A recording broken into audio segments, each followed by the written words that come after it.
Hello friends, welcome back to the new video guys. Today guys we are going to talk about guys how can we on guys our power saving mode in our Realme phone. And you want to on guys your battery power saving, so guys you can on. And guys now let's see how to on battery power saving guys in our Realme phone guys. In this video guys I will show you friends. So first of all guys open your phone setting to on it. Then guys you can see this type of setting. You will have to come in your phone battery settings. So guys we will click on our phone battery setting. Then guys you can see guys your power saving mode, so guys you can on from here. So your power saving mode will on, and guys you can see your battery icon will be yellow because guys your power saving mode is on.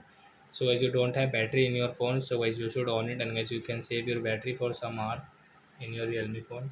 And guys you are outside and guys you don't have battery, so guys you should on it, and guys when you will reach home, so guys you can charge your phone. So like that guys you can on your guys power saving mode in your Realme phone. So that's it guys, thanks for watching guys. Now we will meet on next video guys with the topic. Before going guys, please go and like my video, subscribe my channel. Bye bye friends.